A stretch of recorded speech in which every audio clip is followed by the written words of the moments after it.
Yeah, come on. Hey, now, y'all. Great to see everybody on this Friday now afternoon. Happy high noon to all of y'all. Great to see some old friends, some new faces, too. Look at my guy, It's X. What's up, It's X?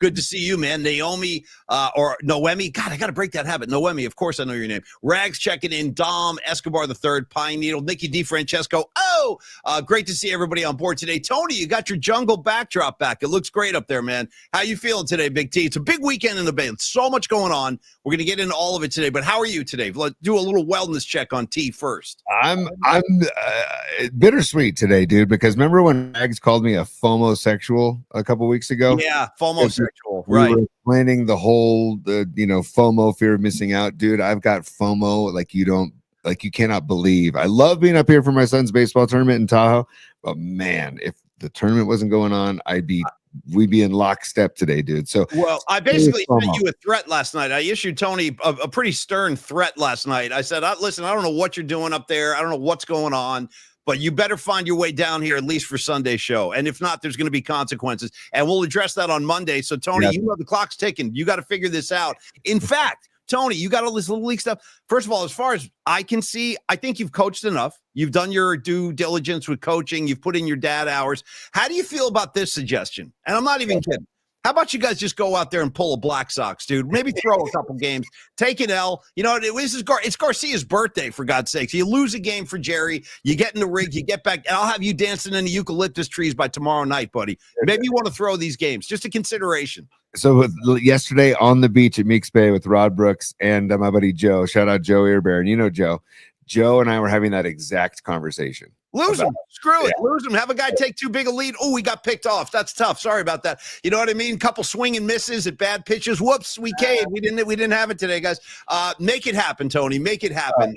And by the way, Lily Merchant is a super. Lily, I can't stay for the show, but wanted to pay my respects. Happy birthday, Jerry Garcia, in music heaven, trucking with the doodah man. Particles be with y'all this weekend. Lily, thank you so much. Thank you, Lily. You're one of our favorites. Really, thanks for the support. And I love the sentiments today too. Thanks so much, Lily. Have a great weekend. So. Tony, there's a lot going on. First of all, we got trade deadline mayhem yesterday with the Giants. A lot of guys, some very popular Giants have left the building. We'll get into that. There are a couple of NFL notes I want to get into as well. Want to give some love to our sponsors. It is Jerry Garcia's birthday. If you're just joining us and you're new to the show, your mom is cool. What's happening? Joe Schmo, all of you guys, Scarlet Fire, there you are. Musical assignment today is just songs by Jerry Garcia. Could be a Grateful Dead song, could be a Jerry Garcia band show, but we're going to honor the fat man today, and we're going to pick out some of his great moments and put them on the playlist. And Tony, if I can just jump in honor of Jerry's birthday, I'm cracking a beer on a Friday. I did not have a beer. I had a martini on Wednesday night, so I'm going to do a birthday beer for Jerry.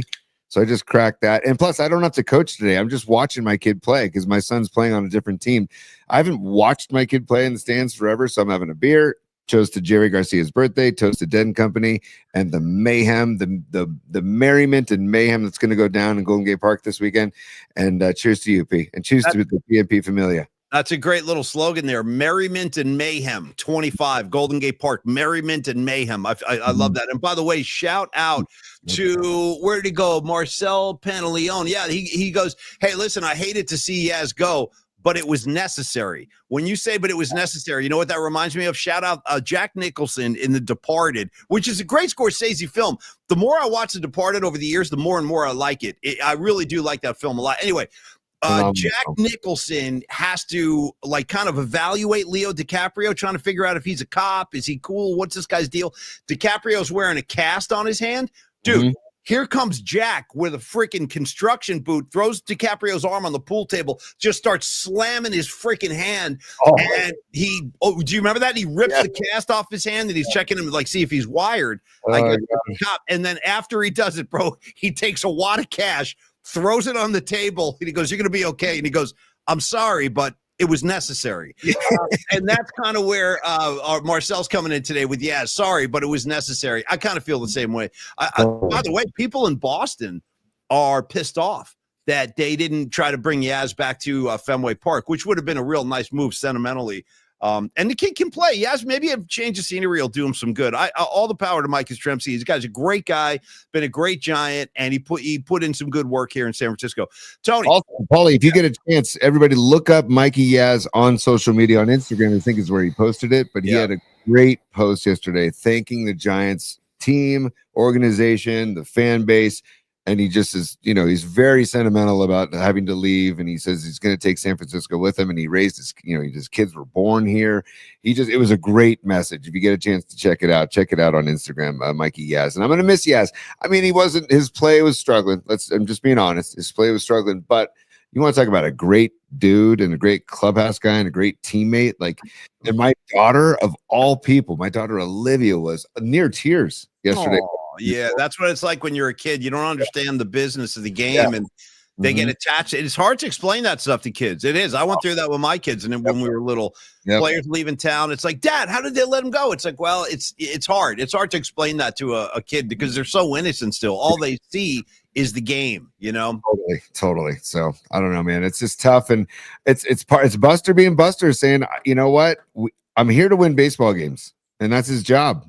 And I respect it in one respect. And now more than ever, I'm rooting for the Mets. They just took over first place in the NL East. Tyler Rogers, go get a ring, dude. It's funny about the Mets. I agree with you, by the way. Go get yourself a ring. Let's have a parade in Queens, man. Let's make it happen. Yeah. Here's the thing. People wouldn't say people don't remember this, but if you look back at last postseason, it was the New York Mets that played the Dodgers tougher than any team in the post. The Dodgers were a steamroller last year. And the Mets took them to 6 games. The New York Yankees couldn't take them to 6 games. So the Mets, maybe this year they take that step. I love seeing Tony's guy Shohei getting pulled off the mound in the middle of an at-bat. Good.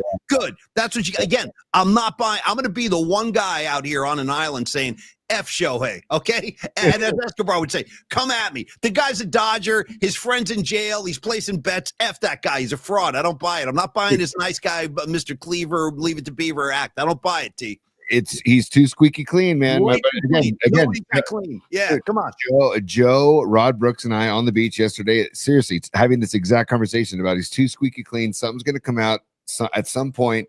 And none of us are going to be surprised because it's like too squeaky clean. He's got his interpreter taking the rap for him with the gambling stuff. So it's like, and by the way, I got to address this too. What's up, baby Huey? We got baby Huey on the chat. Nice, dude. What's up? Rich Peters, all kinds of people checking in today. SCP85. Oh, good. Come on my island, SC. You and me, bro. You and me against Shohei. We'll take on everybody.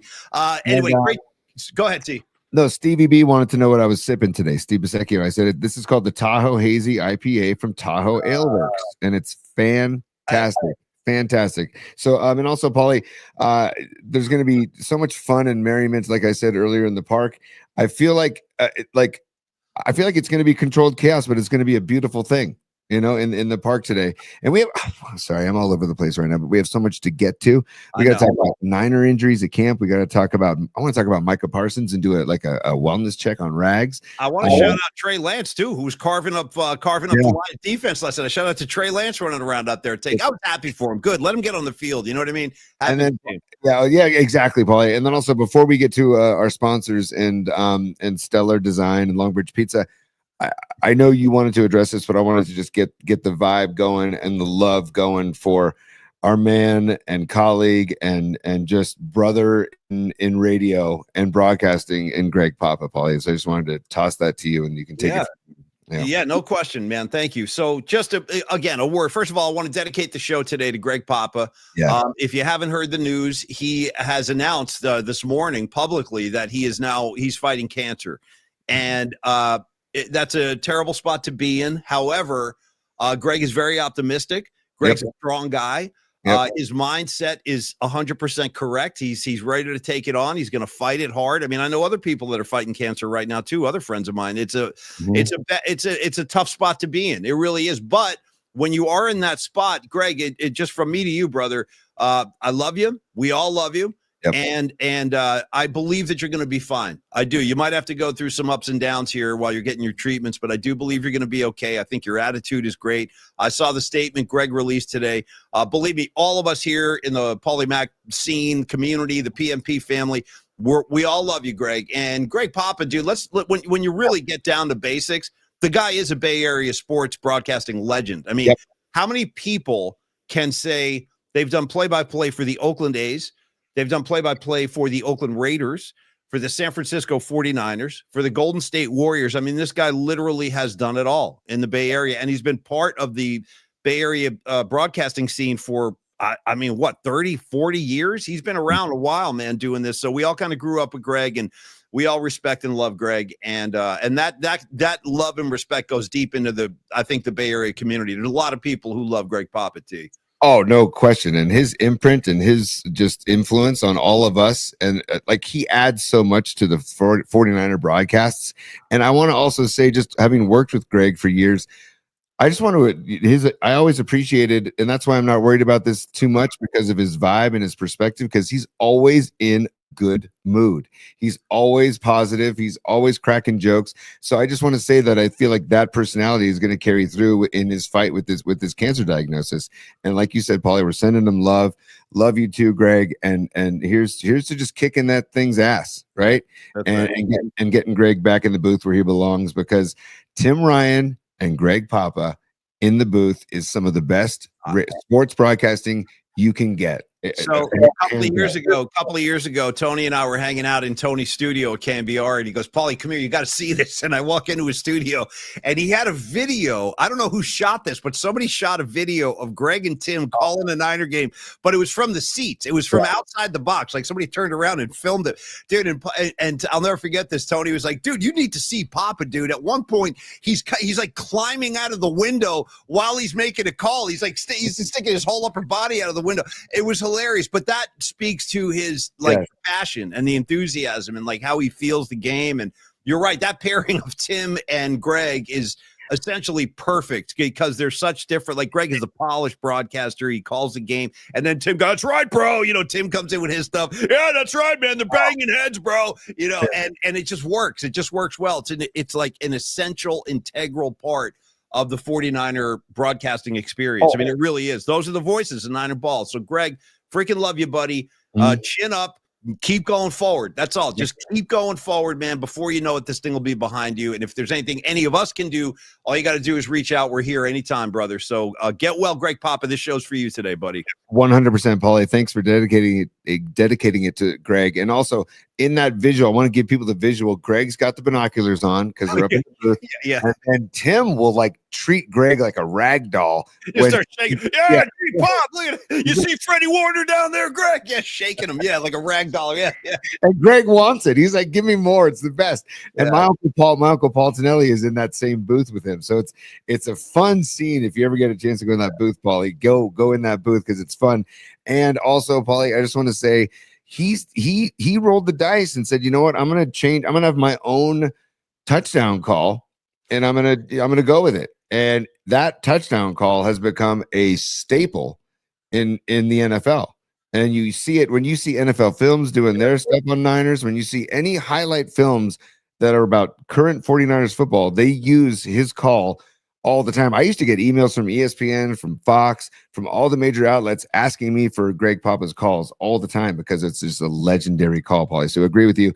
San Francisco Bay Area broadcasting legend, and just tip of the cap, Greg, kick this thing's ass. That's all. That's all. And one final note on Greg Papa's resume, because I don't want to leave this out too. Shout out to, I'm not kidding, to the IMDb portion of Greg Papa's career, because he did have a role in Moneyball. Greg Papa is in, that's right, here I am in Oakland. He's doing his thing. He's calling A's games. So Greg Papa starring with Brad Pitt. You know what I mean? He's calling Niner games. Timmy Ryan is shaking him. We love you, Greg. We love you, brother. Today's for you. Get well. We're all behind you. Everybody here is praying for you, and I believe you will be fine. Tony, from that to this, let's get into our first sponsor read of the day. We got Peralta Arts to handle today, and I want you, my man, with the jungle motif and the mushrooms, the waterfall. I want you to kick this one off, and I'll just kind of jump in and color it in. But Don Peralta and Peralta Arts and Company, we love these guys. Stellar design, badass skills coming at you from Don Peralta. T, go ahead. Holly, anytime I can speak on behalf of Don Peralta, I will do it with so much pride and joy because of the man behind Stellar Design is just one of the greatest dudes we've been fortunate enough to get to know much better since we started this show. And Stellar Design from Don Peralta is the San Francisco Bay Area based industrial design studio shaping the future of product innovation, Polly. And guess what? There's an announcement here. We got the new product launch. We had the baller cam right before. Now we're introducing the Goha Leaf Sweep, sustainable plant cleaning. It's to keep plants healthy. So you're actually cleaning your plants while they're in the pots or while they're outdoors, and you're actually cleaning the plants while they're alive and well, and you want to give them some love. And it's available at several retailers in San Francisco. The Plant Lady, Cloud Hidden, and more. Or it's online at gohaplantcare.com, and Goha is spelled GOHA plantcare.com. I tell you, the older I'm getting, the more of a botanist I'm becoming, dude. I'm weighing them. I was talking to my plants yesterday, playing music for them. I'm like, you guys like this? Hopefully you guys are liking this. And I'm watering them. I'm petting them, dude. I'm heavily involved with my plants. Also, from breakthrough consumer electronics to plant care tools, Stellar merges cutting-edge tech with stunning aesthetics, so your product works flawlessly, and it also looks amazing. T, I'm just going to take it home here. Founded in 2014, they guide ideas from concept to production through prototyping, through testing, and then ultimately to launch.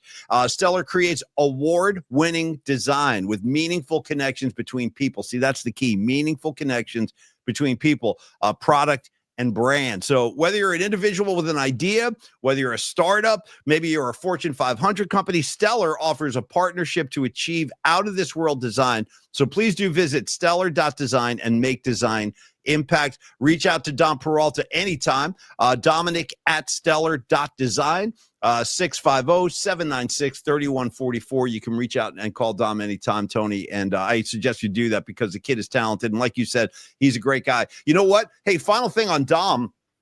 In a social regard, Stellar Design, Peralta Arts, again, the man behind that, the brainchild behind that, the genius behind that is Don Peralta. So, Dom, let me address you. Let me address Scarlet Fire. Let me address Patty. Everybody, those are just off the top of my head, the people I know are going to Golden Gate Park this weekend for the Dead shows. By the way, would that work like on a sativa plant, Tony? Dude, you literally stole the thought out of my head because I started looking up there. I'm like, I could brush some sativa leaves for you. I got no problem with that. Dude, I was thinking the same thing, and I was also thinking, if you get to know Dom, it's no shock that he would develop something that cares for plants because these guys got the biggest heart. I don't know how it fits in his chest, man, because he's just such a caring dude.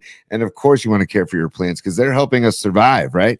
So, Paulie, if it can clean sativa plants or pot plants, I think it's a win-win for everybody. And so, gohaplantcare.com, by the way. And I'd like to remind everybody in the Bay Area, let's not forget that it has been legalized. I believe California state law dictates you can have up to 6 plants in your possession, Creative Tony, 6 plants in your possession. I'm not a grower, but I'm an enjoyer. You know what I mean? I enjoy the harvest like anybody. So you guys go ahead and grow. In fact, shout out to the Grateful Dead. Let it grow. Maybe we'll get one of those this weekend. I'll take a nice big fat 20-minute version of Let It Grow if you want to serve one up. All right, Tony, back to the show today. Real quick, we talked about Yaz a little bit, and he did write a beautiful message. It's all over Twitter and Instagram. You can check that out if you haven't seen it. The guy I want to ask you about is Camilo Duvall to the New York Yankees. That, I wonder about that one because of the pressure cooker that New York City is and the media. It's I got to tell you from my own experiences, man, having lived in the New York area, lived in Boston, lived in San Francisco. Those are my 3 towns in my life. And 75% of my life has been here in San Francisco, but I had formative years, dude, high school and college on the East Coast. And I've went to a lot of games back there, read a lot of the sports pages. The media in New York is unforgiving. They don't care. It's not personal, but they will slice you to bits. So I don't know that Camilo Doval is built for it, to be totally honest with you. I don't know that he can survive that. Like, I'm not sure. I just think that's going to be a tough assignment for Camilo. What do you think, T? Can he get through the rigors of your Mark Canizaros and guys like that, dude? They come at you with the razor. They're not there's no kid gloves now. I'm rooting for Tranquilo Camilo, but again, Paulie, I agree with you that the New York media, if he does not come in and succeed from the jump, there's going to be problems. And Camilo, I've noticed this recently. If he gets the first guy out, then there's a good chance that he's going to hum through that inning. But if he has any sort of trouble, then it kind of steamrolls, and he doesn't handle it well. And also, hey, Yankees pitching staff or pitching coaches, you better do something about his delivery to the plate and how long it takes him to get that baseball to home plate, because they're going to steal on him in the anytime he's on the mound, because he takes forever to get that ball. Patrick Bailey, I could tell, was so frustrated with Camilo on the mound because, dude, they would get the biggest jumps off Camilo, and he's got that huge leg kick. He's got to get the slide step going. He's got to get the quick delivery, because they will take major advantage of it, and then it's going to get in his head. And then, like I said, it steamrolls, man. So, and I will say this, Paulie, I want to say this too. Like, you don't want to see Camilo go necessarily, but dude, they got the Yankees' number 19 prospect in this right-handed pitcher, Tristan Vierling. I don't know. I think it's how you pronounce it. Vrelling. I don't know. And then they also got their number 25 prospect, this guy, this catcher, third baseman, Jesus Rodriguez. They also got a third baseman in Parks Harbor, left-handed pitcher, Carlos De La Rosa. So they got some players for Camilo. Who knows what will pan out for that? But that is Buster saying, we got to build this now, man. We can't, if you're not performing, we don't have time for this. We don't have time for this. So respect what Buster's doing. I really do. And it's a hard move to get rid of Yaz, man. Like, that's cutting out some of the heart of the team. But you got to make these moves. And in the end, I respect what Buster's doing, personally, Paulie. I do too. No, I agree with everything you just said, actually. I respect what Buster's doing. I understand why these moves were made. And one more word on Camilo Doval in the Bronx is that I should have said this. It's not just the media that will slice them up. It's the fans, bro. The fans in New York, they'll turn on you in a heartbeat. They really will. If they get a whiff of your it just turns. It can turn very quickly. So he might, unless he performs, he's going to hear it not only from the media, but the fans will jump all over him too. Real quick, I'm also surprised that they didn't deal Verlander somewhere, and that somebody didn't want to pick him up. I'm really surprised about that, because I think they must have been shopping him around, and there just wasn't the interest. That's right.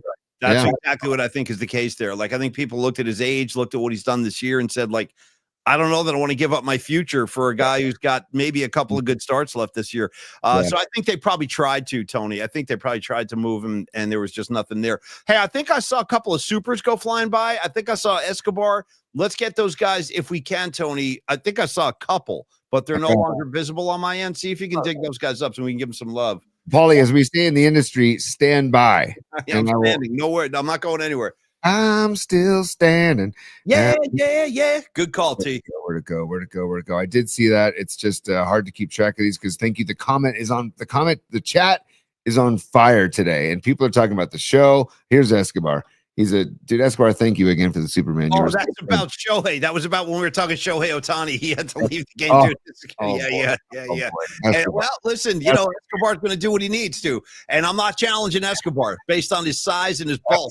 You say and write whatever you want to, my man, as long as you're on our side. You know what I'm saying? I love Escobar. And not a bad little rip right there. Thank you, my friend. Thank you. Thank you, Escobar. Thank you, brother. And much appreciated for the supers always, man. And I know that our boy Los D, Carlos De La Fuente, was a super as well. And I'm trying to find his super as well. And as he gets ready for the weekend. I was talking to Carlos on the phone this morning. Carlos and I had a little back and forth. We were having a chat. All right, here we go. Greg Papa in a long line of Hall of Fame Bay Area broadcasters. My favorite call. Yeah, totally. Yep. Sleepy above a Cuba. Good. Sleepy Floyd is Superman. That's my Greg Papa. Get well, my man. Very, very nice. Thank you, Carlos. And we all feel the same way, dude. We love Greg. And that is probably one of his most famous calls. I agree. The Sleepy Floyd game. Yeah. When I made the show open for Papa and Lund, that was in that show open, and somebody was like, "You sure you want to put that in there?" I was like, because the audio quality is not the best, but you can enhance it through Pro Tools and stuff. And I'm like, that thing is not going anywhere. That's one of the best calls in the history of sports, in my opinion. Sleepy Floyd is Superman. Yeah. And it's just, I don't know. You go with it in the moment, and sometimes you hit, sometimes you miss. That was a total slam dunk, home run, all the adjectives you could use. And so, Papa, again, get well, brother. Fight this thing, kick this thing's ass. We love you. And Paulie, thank you for the super, by the way, Los D too. We love you too, brother. And I wanted to do a quick wellness check on our boy Rags. Is Rags in the chat? Because yeah, dude, Rex is out there. I saw him flying by a few minutes ago. Go ahead. What do you got for Rex? I like this cross country concern for Rex. A wellness check. Why are we doing a wellness check on Rex? Because Rags is a very I don't know, just hyped up Cowboys fan. He has been since the day I met him. We've been like this the whole time. And this goes into the gist that nobody's perfect. Nobody's perfect. He's a Cowboys fan. That's fine. He's great. He's great in every other facet of life, except he's a Cowboys fan. And Micah Parsons, he's causing a ruckus in Dallas, dude. And he wants out basically. And I want to know, like, Rags, are you okay? Number one, and number two, Paulie. Hey, Micah. There's room for you over here, bro. I'll dust off a number 11 jersey for. Let me call Alex Smith. Make sure it's cool. You want to wear 11, A. Smith? Are you good with that? Yes. Okay, fine. We're gonna give it to my dude. Come on out. Come on out. Let's get the defensive line from hell with the linebacking crew from hell. I would love to have Micah in the Bay if he's on. And by the way, dude, it's the whole Jerry Jones. He's got to let go, man. He's got to. I mean, but he cannot take a step back, and it's a problem. Look at this team. If you look at the Dallas Cowboys, when was the last time they went to an NFC Championship? 95. Like, at least the Niners will get up to the doorstep. I mean, obviously, we haven't figured out how to walk through there yet, but we'll get close. We'll get to the Super Bowl. We're in the playoffs all the time. The Dallas Cowboys, dude, they've been down on their luck for a long time, and I think Jerry Jones is a huge part of the reason why. I don't know what's behind this, because Myles Garrett's looking around saying, dude, I just saw Bosa get paid. I'm watching all these other guys get paid. How about you take care of your boy?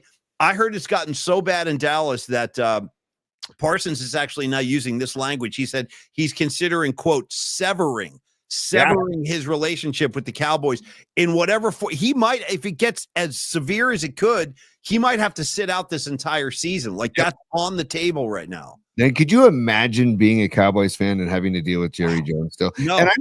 And by the way, I want to say this too, because John Lynch, if you ask John Lynch about Jerry Jones, John Lynch will sing his praises to the high heavens because of what Jerry Jones has done for the game of football and for the NFL.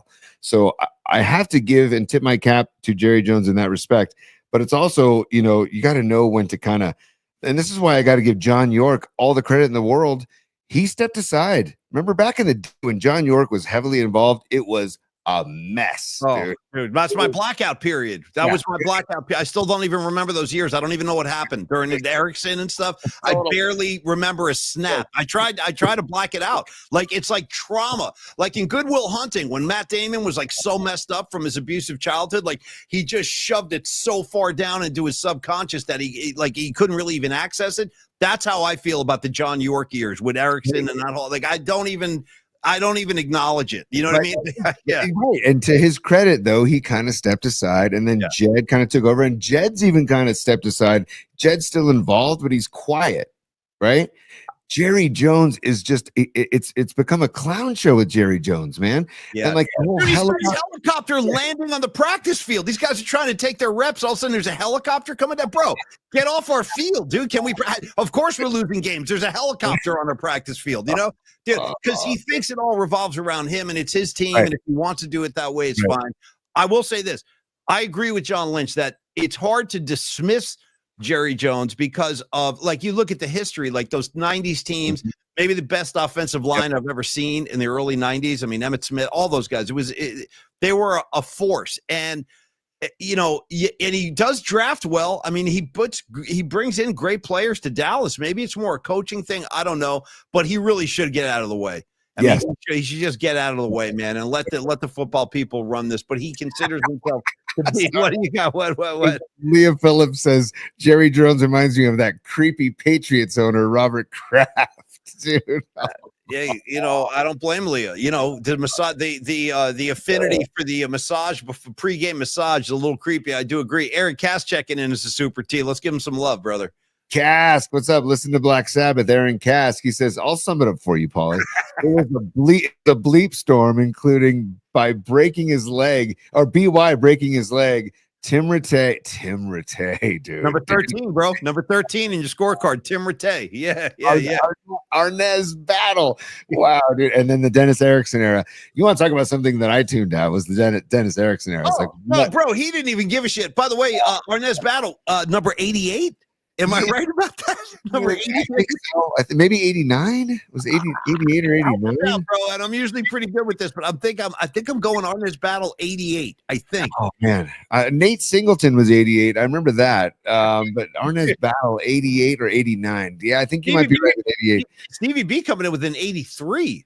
Oh, he was 83. Great call. You're backing it up. Thank you, boys. See, that's how bad it is.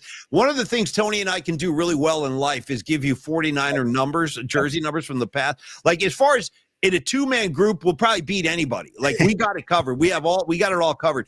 But it just speaks to that era that we can't give you like Arnaz Battle's number. Like I can't help you. I do remember 13 was Tim Rattay. I do remember that. Great call for 13 for Rattay. And also Escobar saying Ty Streets was 89. That's who I was thinking of was Ty Streets was 89. Streets wasn't half bad now. He was okay, dude. Ty Streets had a few grabs. Yeah. Also, shout out to the great 83s and Niners lore, JJ Stokes, 83, and also Ronaldo Skeets Nehemiah, dude. Yeah, man. Yeah. Skeets, dude. Shout out Skeets, man. Oh, Santi literally just said the same thing on chat. Shout out Skeets. Yeah, so, Aaron Cass, thank you for the super and thank you for those laughs, man. But my point being is we went through that the dark night of the soul, as it's called, and we've come out of it. And John York and Jed York have kind of stepped back, and they have input, but they're not in our face all the time like they used to be. And Jerry, just take, like Bobby says on stage, y'all take a step back. Jerry, take a step back. When I count to three, y'all take a step back. Ready? 1, 2, 3. I'll take a step back tonight. Give me a nice take a step back before the second set. I'm ready. I'll walk backwards right now. By the way, you go back to the Eddie DeBartolo era when they refer to that period as Camelot, and I can't disagree. I mean, 4 Super Bowl rings in less than a decade. That works for me. And I remember Eddie D was smart enough to basically do the same thing. Eddie D, he had so much personality and so much passion for the Niners that anytime he was on the mic, it never bothered me. But even he was smart enough to know, like, okay, you know what I'm going to do? I'm going to get a really polished dude in here to represent me and the team. And that was Carmen Policy. Carmen Policy was so smooth, so slick, so like even tempered. He handled any controversy, any rough moment, like with ease. So you're right. Like every kind of great Niner team has had a voice, and Carmen Policy was the voice even over Eddie DeBartolo for a long time. Paulie, can I just be that guy real quick? Yeah. Just to take us to present day, I just want to, and then we're going to give some love to Longbridge Pizza as our second sponsor of the day. But dude, Juwan Jennings, no timetable for his calf injury. Jordan James, knee, he's going to be reevaluated in a week. And Diamador Lenore, Demo, he's got hip issues. Going to miss the next 3 practices. Like this is an interesting time, man. I know these are small injuries, and I know that it's training camp, and maybe there is I do think sometimes like, oh, is this just like a guy getting rest during camp, right? And for the media's sake, they're just going to say, hey, he's got a little stinger. He's going to take a couple of days off. I hope that's the case, but Jesus, dude, all the injuries that we've been getting in camp, I'm like, okay, this is not a good vibe to be going into camp with. I mean, into the season with. I don't know how you feel, Paulie, but I'm a little worried. That's all. Well, I'm not about the injuries right now in camp. I mean, I'm not worried yet, but I will say this, they do have a game next week. They got a game against the Broncos on August 9th. What are you laughing at? What's so funny? No, that they have a game next week. I mean, they do. It's time to actually start putting the pads on and playing ball. So it might start to bother me pretty soon. More supers coming in, Tony. Sorry, I'm trying to keep an eye on them and do Los D. I will test that Niner IQ bus lines in streets, 826. Oh, dude, nice, dude. Hell yeah. That's for August 26th when we do Learn with Los for the Giants game. Yeah, so dude, yes. Okay. Let's do a quick little plug for that too, Paulie. August 26th, Giants Cubs. We're getting together with Carlos de la Fuente and we're calling it Learn with Los. And we're going to do a hangout at Longbridge Pizza before the game. And then we have section 204 in the club level. I think we got about between 40 and 45 seats, and they're selling like hotcakes. I think we've sold at least 30 already. And if you go to our YouTube page, right at the top, you will see a link called Jot Form. Jot Form is the name of the link, but if you also just click on the link page where all of our links are, you can buy merchandise there. You can buy the tickets to August 26th. It's going to be a blast with Los in town and Los in town, Los at Longbridge and Los at the game, and it's going to be really fun. So just want to give a plug for that, Paulie. So get your tickets. I know I've already seen a few people. I saw Leah Phillips got involved the other day, Aaron Kask. So and I know that Dom will be there, myself, you, Paulie, of course. And Carlos De La Fuente. It's gonna be a hell of a lot of fun. And you know what? The baseball game's kind of secondary at this point. It's all about. It might be like an afterthought by the time we get to 8:26 if they keep playing like this. And by the way, I got to tell you, just based on the Giants being 12 or having lost 12 of their last 14 games, Tony 2-12 in their last 14. Shout out 2-12. I got to say, I'm not very optimistic this weekend. You got a first place energized New York Mets team. You got a Giants team limping in there trying to find some identity at this point. I don't have a good feeling. So my point is, by the time we get to 8:26, dude, we might not have, you're right. The game might be a totally secondary kind of thing. It's going to be more of a social event for us. And that's fine by me. I look forward to hanging out with everybody. And you're right, Tony, the tickets are going very, very quickly. So I would jump in on this. If you want to hang and you want to be a part of it, please do jump in. And, because what do we have? How many are remaining, Tony? Roughly around. I think we've sold at least 30. So we probably have between 10 and 15 left. So check it out. At the end of the show, I can post the link. I'll post the link again one more time at the end of the show. Okay. Los, thanks for the super. Paul, I got another super real quick, and this is Nick Bosa's hat. I got you. Yeah. Prime Tom Brady or Prime Purdy? Who would you choose? Well, I'm not going to spend too much time on this. I'm probably taking Tom Brady. This guy, Tom Brady. Yeah. Even though he wasn't mobile like Joe Montana, would roll.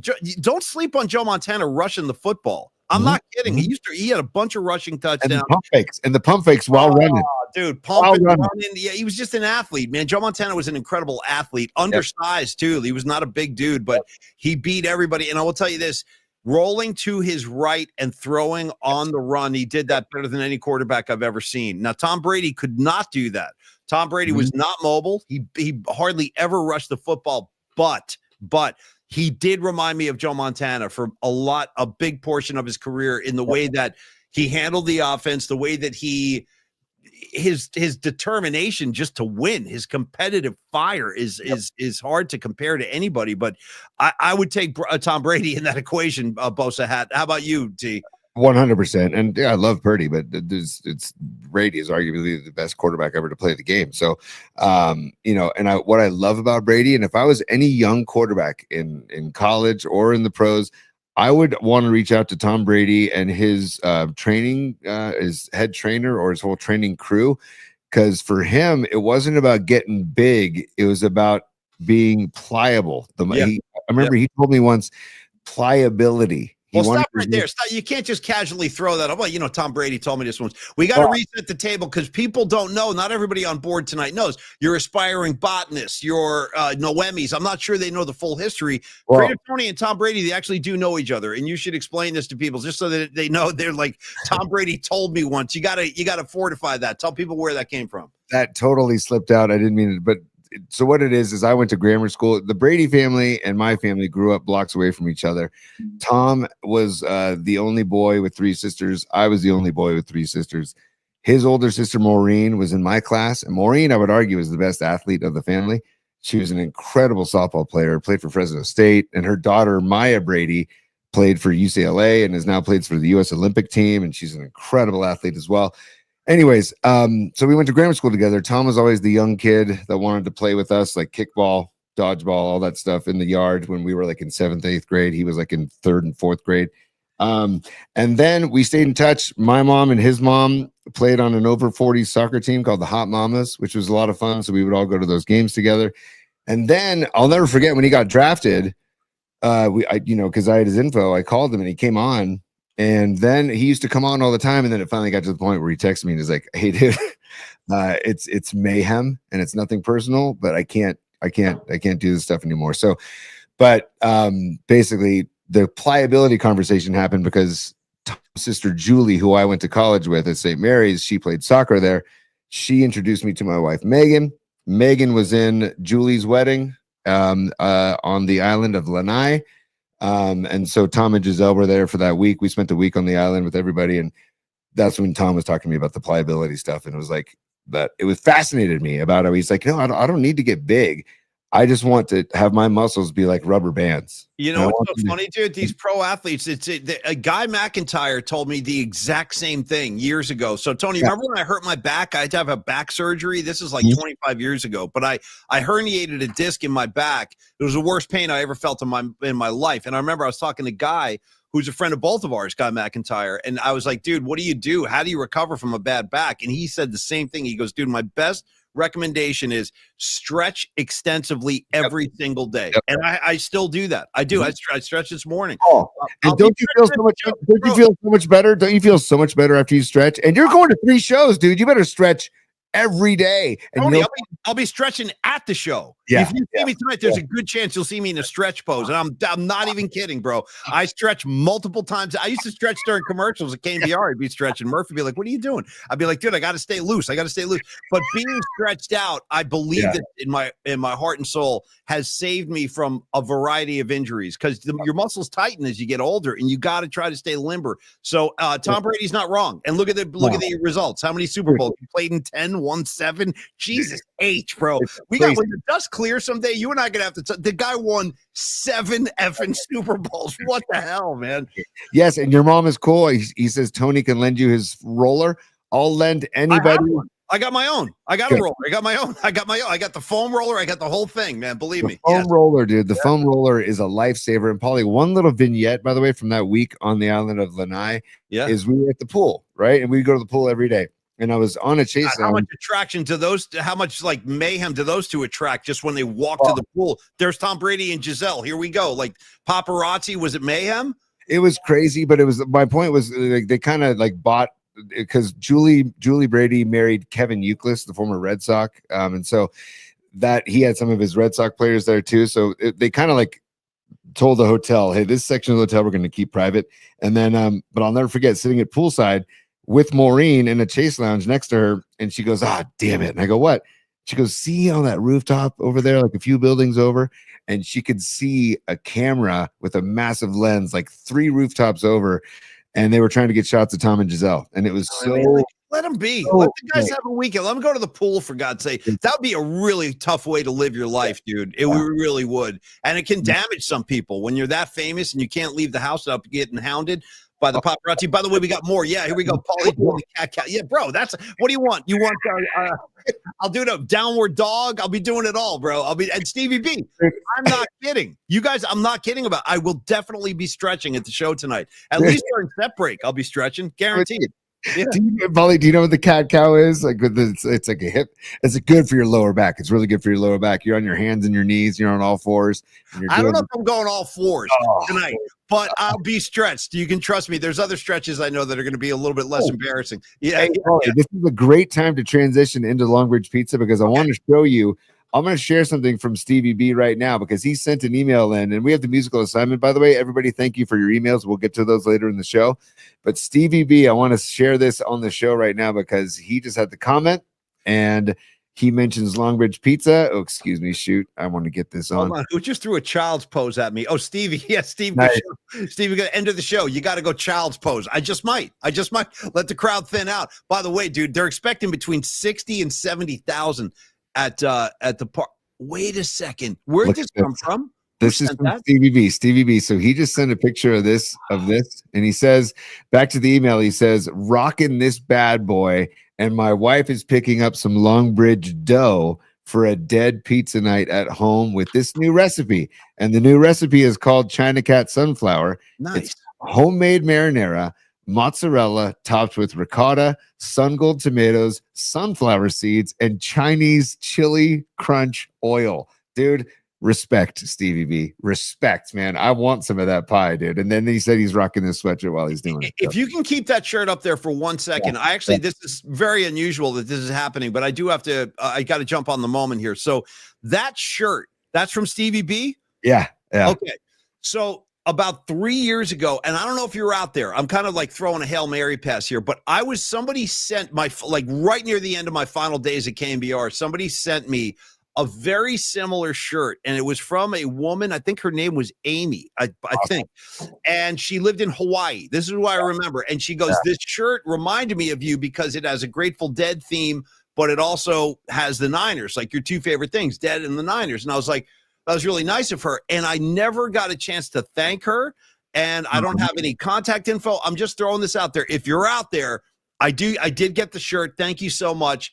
And throw your name up sometime if this ever reaches you, because I would love to give you a proper thanks. Anyway, I'm just doing that because I had the very similar shirt from a listener, and I never got to say thank you. Okay. Oh wait, hold on. Leah wants me to say the lineup for that pizza one more time, Polly. So I'm going to say what Stevie B.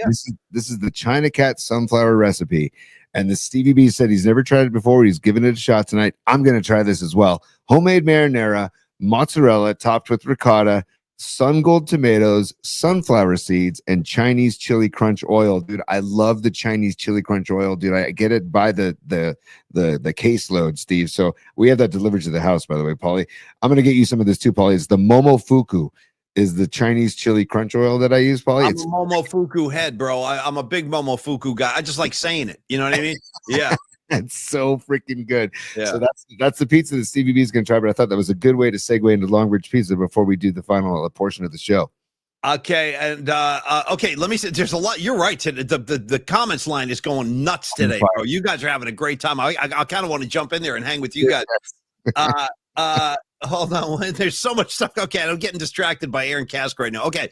Longbridge Pizza. Let me make another PSA, quick public service announcement, because I got distracted earlier. Okay, Neil Denardi, Patty from Napa, Scarlet Fire, Don Peralta, all of y'all who are going to the shows this weekend. I'm going to handle tonight because I don't know how to meet everybody. I just don't know how it's going to be possible. So what I'm going to do is, first night of a 3-night run, I'm going to use tonight like a scouting report. I'm going to go, like, I got to find my buddy Drut. I have no idea I'm going to find Drutzy tonight, dude. He's coming in from the Lincoln Park side. I'm coming in from the Fulton Street side. So God only knows how I'm going to find him, but we will. That's my top priority tonight, is find Drutzy, my buddy Drutzy. So I'm going to keep an eye out for everybody tonight, but no guarantees on getting together. What I will do is tomorrow I'll send a group text out to all you guys, and I'll give you what I think would be a good meeting spot if I can find something tonight. And if not, we'll figure it out tomorrow. But tonight's a scouting night. Tonight's just about finding my buddy Drutzy. So Dom and Neil and Scarlet Fire. Tomorrow we'll try to make sure we can all at least hang out for a set or something like that. But tonight you guys just have a good time. Enjoy yourselves. That's what I plan on doing. And Neil Denardi, I want to thank Neil again big time for the by the way, did you notice they enhanced the size of the J a little bit? Did you see what they did there? Yep. It's no longer Polly, it's no longer a pinner. Now it's like a real joint, dude. And it's perfect for the thank you, Don Peralta. This is all Don Peralta did. Yeah. And by the way, this is also, in conjunction with Peralta Arts and Company and Stellar Design. This is Don Peralta's work. He said, Tony, we need to make the J bigger, especially before Dead and Company weekend. So there it is, Polly. It's no longer a pinner. We still have the pinner, but this is the regular J. Hey, it depends on the kind of delish we're talking about. A pinner of some really high-end, high-caliber stuff can get you there just as well. But thank you for the alteration. I appreciate that, Tom. You know what I'm saying? So I want to thank Neil Denardi one more time, because not only is he our first sponsor on the show, the reason I'm going to Golden Gate Park this weekend, I have Neil to thank directly for that. So, Neil, thank you so much, brother, for your generosity. You picked the right guy. You know what I mean? Because very few people are going to probably have as much fun as I am out there. I cannot wait to get into the park. I'm headed there very shortly, so we're going to be wrapping pretty early today, T. So, on the Longbridge tip, here's what I can tell you. They have the Heart of Town concerts going on. Last night, again, Graham Lesh, Phil Lesh's son, played, and Steven Stills sat in. So there's all my point is, there's all kinds of Grateful Dead kind of relevant events. Don't forget about my boys in the Freestone Peaches. They're gigging this weekend too. So if you don't have tickets to Golden Gate Park, there's no shortage of stuff going on. And over in the Heart of Town shows that are happening, that's right up the street from Longbridge. So stop by Longbridge Pizza. You guys are going to see why we rave about this place. The pizza is second to none in San Francisco. The sourdough crust that's my jam, as the kids say, Tony. That's my jam. And then also my mom's jam, because I brought my mom in there. Hey, Mom, how you doing today? I brought my mom to Longbridge Pizza, and she went nuts over the tomato sauce. Yeah, This is exceptional tomato sauce. She's asking if Neil will bottle it and sell it, and you got customers ready if you do, Neil. I can tell you that right now. But join the Vibe Tribe. Enjoy some of those playlists they put together down there. Andre, Andrew, Steven, all these guys, they're great down there at Longbridge. They take care of you like family. And Neil's got that whole South City vibe coming off him. One of the greatest mugs of all time, Neil Denardi, the face of a Denardi, second to none. And the pizza is also, it's second to none. I recommend the Paulie Mac pizza. Try it out. Tell me if you like it. Tony is a vegan, and they have all kind of vegan options for you. And guys, right? Or are you a vegetarian? Wrong term? I'm figuring it out. I eat fish every now and again, but mostly veggies. I told you. I'll say this again. Damn it! Hold on. I can't do vegan because vegan means I can't eat real cheese and I can't have real ice cream and all that. So I've tried vegan. It's too hard. Do your thing. Whatever you got to do is fine with me. But I got to remind you, eat as much fish as you want. I feel like we all got the green light from Kurt Cobain. The final track on the Nevermind album, Something in the Way. He actually says, he gives the instruction. He goes, here's the lyric. He says, it's okay to eat fish because they don't have any feelings. That's a Kurt Cobain lyric. I'm going to ride with Kurt on that one. I'm eating salmon. I'm eating it all, Tony. I'm a big seafood guy. All right. So anyway, I'll give you the final word on Longbridge, and then we'll want to get into our music assignment too. Go for it. Well, and also, I just want to reiterate, at Pier 48 are the Heart of Town shows. And like you said, Paulie, they're down the street from Longbridge Pizza. And also, if you're going to Golden Gate Park and you want a nice pre-game hang and a great meal that will sustain you through the night, that will get you through the night, go get a midday feast at Longbridge Pizza and then go to the shows. Also, Paulie, next week the Lumineers are playing at Chase on Tuesday. If you're going to the show, go to Longbridge before that. Then the Valkyries are at Chase on Wednesday. So there's all kinds of stuff. There's a harmonic jam and harmonic brewing next Friday at Thrive City. So there's all kinds of stuff happening right there at Chase Center that you can go to, and go to Longbridge as well while you're there. And also a reminder, our show right now is broadcast in the back room at Longbridge Pizza. Every Friday, our show is broadcast at Longbridge Pizza in the back room. And can't thank Neil enough for all of the support. And Neil and Andrew, because I talked to Andrew this week as well. Andrew's driving down from Tahoe as we speak.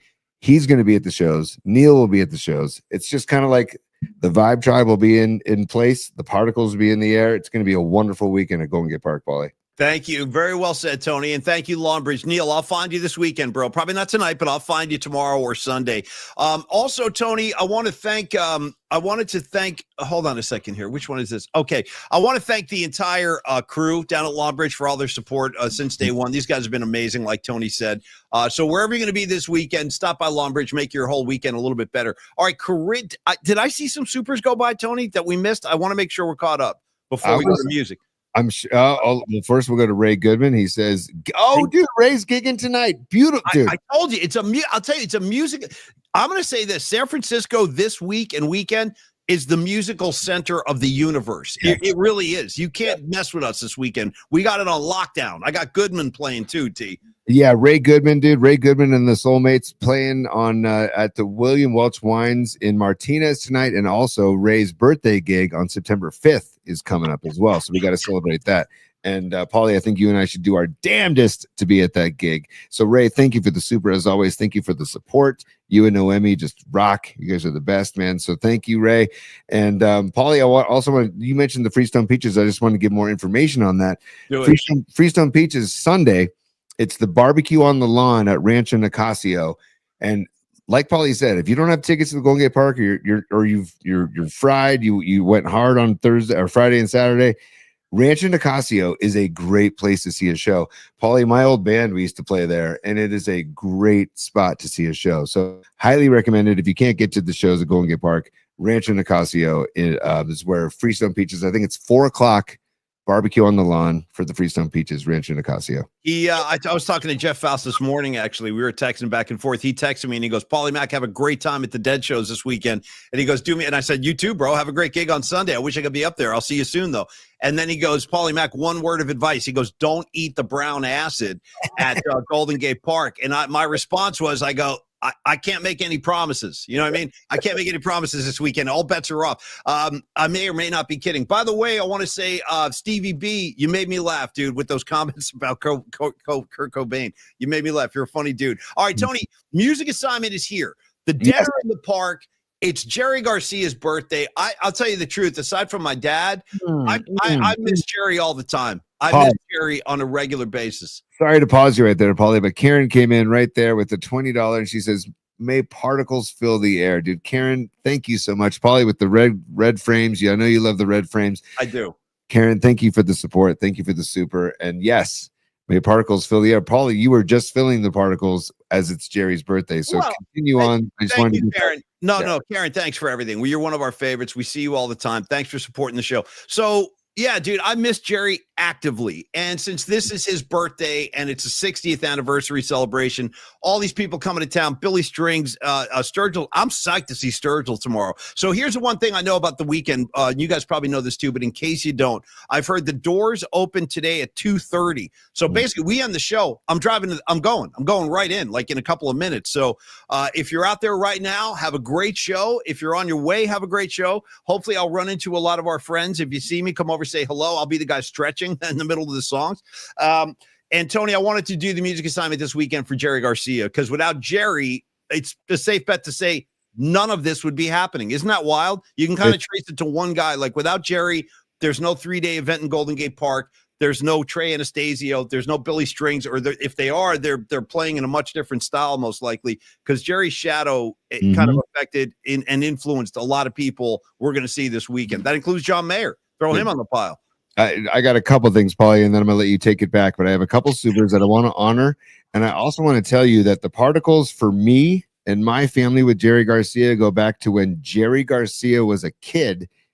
And he used to live around the corner from our family pharmacy in the Excelsior district. And he used to come into our family pharmacy and ask my nono, Dino Tonelli, if he could just go hang out in the corner of the store and read the comic books. That sounds like Jerry. That's exactly, that sounds a lot like Jerry. Yeah. My grandfather used to kind of like hang with Jerry, and he introduced himself as Jerome. And he would be like, "Hey, what are you reading today?" I'll never forget this. My Uncle Paul told me this, 10 years ago. And I was floored by that. So the particles are deep as far as Jerry in the city of San Francisco. The particles are so deep with Jerry Garcia, man. And Paulie, one of my biggest regrets in life is I never saw Jerry live. And I had opportunities, and I was too much of an idiot at the time to just not prioritize that. And now I'm so thankful that I saw Phil as many times as I did, that Bobby's still gigging as many times as much as he is, that I got to see Billy as many times as I have. Oh, excuse me. And also and Mickey. And it's going to be an emotional weekend, dude, because you can't take this stuff for granted. And I love the fact that Bobby is playing as much as he's playing, and just enjoy it for every moment, Paulie. And I know you will. And then there's a couple of supers I wanted to honor as well. They don't have to do with what we're talking about, but Corinne, because we love Corinne, and Corinne Sartorio, by the way, just the name Sartorio. Just Corinne, much love. Corinne rules, man. She's one of the greats. Thank you, Corinne. I will see you on the 26th. Absolutely. And Corinne, I had a Manhattan last night. I don't drink them that much anymore. I pick special circumstances. My dad and I had a Manhattan last night around the fire pit. And you bet your ass, if you bring Manhattans to August 26th for the Learn with Los, I will enjoy a Manhattan with you for sure. And then also Escobar, he had another super. He said Tom's original quarterback coach was a longtime assistant at College of San Mateo, CSM. R.I.P. Coach Martinez. Yes, Escobar. Tom gives all the credit in the world to Coach Martinez, and Coach Martinez was always around San Mateo. I used to see him around town all the time. So yeah, Escobar, thank you for the super. And Paulie, you can take it away, man. I just wanted to honor those. No, 100%, man. And thank you guys. Thanks, Escobar. Thank you, Corinne. Pardon me. The thing with the dead is too, Tony, it's like the way it's affected my life. I've gotten to meet so many amazing, interesting people just by being a fan of the Grateful Dead. I'll give you an example. I actually became friends with Bill Walton. That never would have happened without the Grateful Dead. Bill and I miss Bill Walton. He would have loved to be a part, and I guarantee you, if he was alive, he'd be front and center this weekend. There's no question about that. I saw Bill at pretty much 90% of the shows I would attend. Bill was there, and just developing a friendship with him, or developing a friendship with somebody like Dennis McNally, who is somebody that I admired my whole life. I read his books, and I I knew he was a publicist for the Grateful Dead. Now he's in my phone. I have lunch with the guy. We hang out. Like and that again, that's what the Grateful Dead affords people. Like if you're down, come on in. We're already friends. Like we're already going to be brothers. Like I've never experienced another scene like that. And I'm into a lot of music and a lot of bands, but the Dead thing is so specific. And it's just very, Jake Peavy, another guy. Jake Peavy and I became friends, and I don't think that would have happened if it wasn't for the Grateful Dead. Like Jake Peavy and I would have been cool, like with interviewing him and stuff. But the fact that Peavy's a Deadhead, I've played music with Peavy. I got to meet Jackie Green and play with him because of the Grateful Dead. I got to play with Bob Weir one night. Like and again, it's only because I am a fan of this band. So today's for Jerry. This weekend is for the Dead, but the assignment today is Jerry Garcia songs. Tony, I'll go first. And I'll give you one Garcia bands. Actually, should we do the listeners first? Do you have the list of their? Yeah, I can go through those as well for sure because it's worthy. I mean, thank you everybody for sending. I forgot. Why don't we do that first, T? You run us through some of the listeners and listeners, viewers, our friends, and then I'll jump in. Go for it, T. Yeah, you bet, man. This Escobar, might as well start it off with Escobar. He says top three favorites of all time: Not Fade Away, The Closing of Winterland on New Year's Eve, December 31st, 1978. Also, Sugar Magnolia from American Beauty, and Deal from Live from Charlotte Coliseum, December 10th, 1973. Dude, that is nice work, Escobar. Thank you for that. Let's go to Sanchi. Sanchi says his musical assignment for Uncle Jerry. He says Jerry Garcia Band covers and sonically channels Mick and Keith in Moonlight Mile. Oh, that is nice. Ooh, that's a good one. That's a good one. Yes. At the Cornerstone in Berkeley. Solo Jerry is All I Really Need. He says Sugary. He says on Garcia Expanded. It's a bonus track. And then he said Mission in the Rain. Beautiful. Garcia Band live at the Orpheum Theater, man. So thank you, Sanchi, for those. And he's right about all of them. Let's see if I can scroll up here. Let's go. Jerome. What's up, Jerome? He says Ripple by the Grateful Dead, written by Jerry. It's one of my favorite songs by the Dead. He says, have a great weekend at the shows and in Tahoe. Thank you for that, Jerome.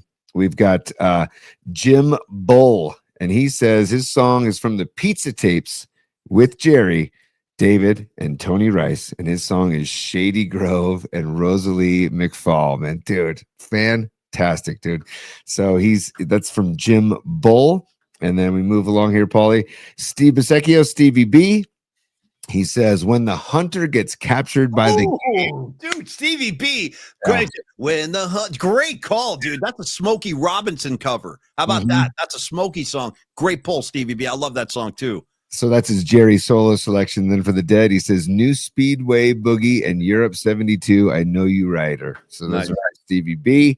And then we've got Noemi. She says, admittedly, I'm not well versed in the Grateful Dead catalog, so I went with songs that are good for swing dancing. Nice. They have the right tempo and rhythm. So she said Truckin', U.S. Blues, The Golden Road, Shakedown Street, and yes, even Touch of Grey. You know what, Noemi? I'm with you on Touch of Grey. That song makes me feel so good every time I hear it, man. I want to. Oh, you got more, T? Go ahead. Yeah. And then he says Ray Goodman, Noemi's better half. Ray Goodman says Fire on the Mountain, John Mayer's version of Fire on the Mountain. Not with Dead and Company, just John Mayer's version of Fire on the Mountain. He wants to give some love to that. MA checked in. This is also known as Pine Needle. He says, I'm not a Dead P1, so I thought I would submit some of their more obscure songs. He says, let's see, Alice D. Millionaire. Oh, that's old. That's about as old school as he gets. Oh, yeah, that's a deep track. Yeah. And Hey Little One. Wow. Who is this? This is from Pine Needle. Damn, Pine Needle. You're okay. Black Belt style. I got you. Yeah. Only played twice in 66 and later added as a bonus track on a reissue. So that's, man, going deep. Pine Needle. I love it. And then, and then Dom. We got to get Dom Peralta. Dom sent in Jerry Garcia, Turn on the Bright Lights, Garcia, 1974. Oh, I have that on vinyl. Jerry Garcia, David Dog Grisman, and Tony Rice, Shady Grove. Another more love for Shady Grove on the Pizza Tapes. Then Grateful Dead's Easy Wind on Working Man's Dead. and then Grateful Dead, The Golden Road from the Grateful Dead 1967. Paulie. Dude, I'll tell you what, thank you guys very much for all those. I also want to shout out the aspiring botanist. What's up, my brother? I saw you flying by with Dire Wolf. Great call. Get the Dire Wolf. Dude, give me a Dire Wolf this weekend. Can I get a Dire Wolf, dude? Knocking at my door, sitting around the fire. Also, he says High Time, my number one, High Time. Dude, a beautiful Jerry song, High Time. I'll take a High Time, too. Give me a High Time this weekend. I demand it. By the way, I want to say something to Dom Peralta. You've mentioned this a couple of times, and I'm starting to think maybe you're onto something. Dom mentioned the Golden Road. This is a crazy call because I don't think Dead and Company have ever played that. Maybe they have once or twice, but not very much, if they have at all. And I think that's actually a song I think we might hear this weekend. The more I think about it, it's kind of like the invitation to kind of come and get down and have a good time, like the Golden Road to Unlimited Devotion. Good call, Dom. All right, here we go. Paulie Mac stepping in first. First of all, I want to give you the marquee at the Warfield for Jerry Garcia band shows. Oh, is that backwards? See, am I backwards? No, you're good. You're good. Okay, so there you go. The how sweet it is, and then boom, the cover shot of a very happy Jerry. Yeah, and I just want to say, can you guys see that one? Yeah, we got it, man. That's great. So this is all recorded at the Warfield, and I'm going to go with the title track, How Sweet It Is, because Jerry kind of set the mood with that song, and he opened a lot of Jerry Garcia band shows with How Sweet It Is, and it was just the perfect way to kind of ease in for the night. Brings back a lot of great memories, man. The Greek Theater, Shoreline Amphitheater. The last Garcia band show I ever saw was at Madison Square Garden, and they open with How Sweet It Is, and it's just a staple. So to set the mood, I'll go How Sweet It Is, and then onto the Grateful Dead. Happen to have this on vinyl too, the Without a Net, which is their spring tour 1990 primarily is where most of this stuff is from, and it has the version of Eyes of the World with Branford Marsalis, and that's from 3/29/90. So that Eyes of the World, it's one of the greatest slices of music you're ever going to hear. Ever. And for people like Ray or Noemi, if you guys haven't heard a lot of Grateful Dead music, definitely put this on. I'm going to put it on the playlist today right after the show. Paulie, yes. You are giving me goosebumps right now, buddy, because that is some of my favorite Grateful Dead ever played. Honest to God. And I wore Without a Net. I wore it out. Because I was like, and I couldn't get enough. And I think that Eyes is like 16 minutes. And like it turned into my shower song. I would start it, and then I'd get ready for the shower, then get in the shower, then get out of the shower. And by the time I was done with the whole process, it took up the 16 minutes of the Eyes. And so I know that. And Branford, and dude, Phil's playing on that jam is incredible. It's like I can't even put it into words, man. Yeah, no, they're flying, dude. They're freaking flying on that show, and that was the first time Branford played with them. Check out Paulie Mac's luck. I drove down from Boston to go to Nassau for those shows, and I missed the Eyes of the World show by one night. I was there the next night, which is kind of overlooked because it's in the shadow of the Branford show, but 3/30/90 is a monster too. I was at that one. But anyway, yes, Tony, that's Eyes of the World and How Sweet It Is. Let's wrap strong today, Tony. Finish big. Okay, dude. So first of all, I'm gonna go with well, I have two, and they're both Jerry. They aren't Grateful Dead. They're both Jerry Garcia. First one is I'll never forget. You played this for me for the first time, Paulie. Because by the way, everybody, I was more of a Grateful Dead late bloomer, and I was like back in like high school, I was more Pearl Jam. I was more just like straightforward rock and roll. And then when I got into college is kind of when the doors of perception opened up for me. And then I met Paulie, and he really started giving me all these old Dead shows, and he took me to Phil and Friends at the Warfield. And we saw the other ones. We saw Rat Dog. You and I saw a lot of those shows together. Yeah. But I owe it so much to you, Paulie, for just like opening those doors of the Dead for me, because I was, Touch of Grey, and I was like Hell in a Bucket, and Black Muddy River, and those albums, right? Those. So, anyways, going back, and then you played The Wheel for me, and I was like, dude, this is an incredible piece of music. And if the thunder don't get you, then the lightning will. If you're a Wheel fan, dude, I just want to let you know at that same show where the Eyes of the World went down with Branford, there's a phenomenal Wheel at that show with Branford coming out of space. Highly recommend it. Anyway, carry on. Yeah. So, and also I love the beginning of the Wheel. Ding ding ding ding ding ding ding ding ding ding ding ding ding ding ding, and then it just chills out. That was our old open on the podcast. That can be art. We use the Wheel, that version. version. Yeah, yeah. And we would still be using it if we could get past the copyright. But you know what? Because of the copyright, we were blessed with DJ Rob B and the 100%. open that he made for us now. So it was all meant to be the way it happened. Agreed. But my first selection is The Wheel by Jerry Garcia.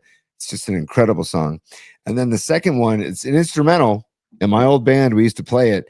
It's from the Keystone, the shows of the Keystone that Jerry Garcia did with Merle Saunders way back. God, I want to say it was 72. Yes, that sounds right. Yeah, 72, 73, 72. That sounds right. Yeah. Early 70s, but there's a song called Keepers. And if it's the old it's the phrase, Paulie, if you know, you know. Because if you know Keepers, you know how great of a funk jam it is. If you don't know Keepers, check it out. I'm blown away that you're pulling Keepers out, dude. Great pull. And you want it from the Keystone album, that version? Yeah. Yes, okay. I want that version from from Live at Keystone with Merle Saunders. Keepers, my old band used to play it, and and I played bass in that band. And so the drummer, Bob Marcucci, shout out Bob Marcucci, one of the greatest buddies of my life and incredibly talented musician. He and I would lock in and play the bottom of that song, and it was too much fun. And so Keepers and The Wheel, Paulie. I just put them on the playlist while you were talking to me. I literally just added them. So as we wrap today, Tony's version of Keepers off the Keystone Show. Great choice, dude. Really good choice. We're gonna go with the Garcia original version of The Wheel with the pedal steel guitar. It's really beautiful. And then I'm going Eyes of the World with Branford Marsalis, 329.90. And How Sweet It Is from the Warfield. Also, I believe recorded in 1990. Tony, awesome, man. Hey, I got to go, Stacy. I got to go. I got a show to get to. So I want to thank the aspiring botanist. I want to thank Tom Peralta, Patrick Patton, excuse me, Soccer Bull 10 SC, Nikki DiFrancesco, Corinne, Noemi, Ray Goodman, Rags, Miguel, Stevie B, all of you guys, man. See, Stevie B, look at this comment. I can't wait for Melvin Seals and Stu Allen tomorrow. What is that, the Great American? I know, it's mayhem. That's what I'm saying. It's the center of the musical universe this weekend. Final super of the day from Pine Needle. Real quick, let's throw them up there, and then we're going to wrap.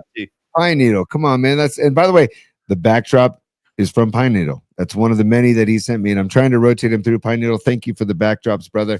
And he says the show tonight at Golden Gate Park will be streaming on Sirius on the Grateful Dead channel live. Just FYI. That is a thank you. That is a great public service announcement, Pine Needle. Thank you, brother, and thank you for the super. Because they're also, and then also Sunday night. Is it Sunday that's going to be in movie theaters? Correct. Yeah, Sunday will be shown in movie theaters if you want to catch the final night. And Pine Needle, thank you for that, dude. I forgot to mention that. Yeah, Sirius is streaming all the shows, and you can also purchase the video stream. I think at Nugs. Just poke around, you'll find it. Ask a Deadhead. I'm not streaming because I'm going out there, but I do know that you can watch every night at your own home too. And Paulie, I think I'm almost positive it's at nugs.net that you can get the video stream as well. You have to pay for it, but still it's you want to talk about worth every penny. Get the video stream if you're not going to be at the shows. All right, kids, let's wrap it up. Let's thank Stellar Design and Dom Peralta, 650-796-3144, Dominic at stellar.design. Talk to him about bringing your next project to life. Graphic design, illustration, music, and pop culture, they all collide with Peralta Arts and Company. And, of course, the great work at Stellar Design, man. They're doing it big time. They create award-winning design, meaningful connections between people, exactly like we're trying to do here. Thank you, Dom, very much. Thank you, Stellar Design. And then, of course, Neil Denardi. The Kingpin down on 3rd Street, man, 2347 3rd Street. They're serving them up. You see me right there on the box. Go grab yourself a Polymac pizza this weekend. Can't hurt you. Can't hurt you. Can only help you. Creative Tony, good luck with your games. Not really. I think you should go intentionally lose because you need to be front and center for dude. Trey Anastasio's playing in Golden Gate Park. What more do you want from me? Like, dude, I don't know. What else can I give you? And then I'll give you 2 full sets of the Dead. What else can I do? Dom is a super, and Dom, the fact that you're a super is so great because Dom is just super. He says, let me tell you what you're going to be saying. In about 5 years, Tony's going to go like, dude, my favorite guitar player, Trey Anastasio, played in Golden Gate Park, and I didn't go. I didn't want to go. And then there was a full show of the Dead backing that up. I decided to pass. You know how much of a jackass you're going to feel like in 5 years? You look back and you're not there. So Tony, I'm gonna plan on seeing you Sunday. If we can put like lost particles in the air, then let's put them out in the air. Oh, I got heavy loss party. I'm dropping them right on your head right now. These are my losing particles. Tony, I'm like flinging them at you, dude. Just a real quick explanation for everybody. My son's in a baseball tournament up here. If they don't do well, I'll be able to go Sunday. If they do well, I won't be able to go Sunday. So I'll keep you posted. And Paulie, on that note, as we wrap up here before Diamond Dave starts our weekend off for everybody, Paulie, make sure you see Sturgill Simpson because, dude, I just want to tell you some of the treats from his show at the Greek Theater. Sturgill Simpson played L.A. Woman by The Doors. He also played In Bloom by Nirvana. Yeah. He also played, Party All the Time by Eddie Murphy. That's it. You don't need to say anything else. That's it. You don't need to say anything else. Party all the time. Party all the time. Party all the time. Shout out Rick James. Shout out Sturgill. I am going to watch Sturgill 100%. What's up, Jeff Faust? I see you hanging out over there. Escobar, Stevie B, all the. All right, that's it. Show's over. I got to go. I'm going to Golden Gate Park. Tony, give me Diamond Dave. Let's go. Class dismissed. Yes. Hey, Paulie, by the way, Escobar just on the money says, Paulie or Tony, there will always be another tournament. And dude, you are so freaking right, Escobar. So well said, brother. Well said. And hold on, is there one more super that just popped up? Patty. By the way, Patty said earlier in the chat, I don't know what she was responding to, but I saw her chat and it just said, I will not be doing acid tomorrow. Well, that's what they all say. You know what I mean? That's what they all say until the show starts. And then next thing you know, I'm just kidding. I'm kidding. By the way, will we see a dosed Nick Bosa out on the Great Highway or hanging out? Dude, he might be walking over to the Buffaloes, talking to the Bison behind the fence over there. See Nicky Bosa hanging with those guys. Hey, Buffalo, what's up, man? You know what I mean? By the way, if I was Kyle Shanahan, and I know Kyle Shanahan watches our show, but not live, but he checks it out at night. Yeah. Maybe you need to design a play called Dosed Bosa. Well, hey, Brock, let's go with Dosed Bosa. Dosed Bosa. Dose Bosa on three. Dose Bosa on three. Ready, set, hut, hut. Yeah. All right, you guys. Have a great weekend, everybody. Tony, go lose those games. I'll see you Sunday. If you're going into Golden Gate Park, have a great time. Just be safe, everybody. Keep the scene clean. Take care of your brothers and sisters. And I can't wait. Let's let the music play. Happy birthday, Fat Man. I'll see you in Golden Gate Park. Cheers, y'all. Peace, y'all.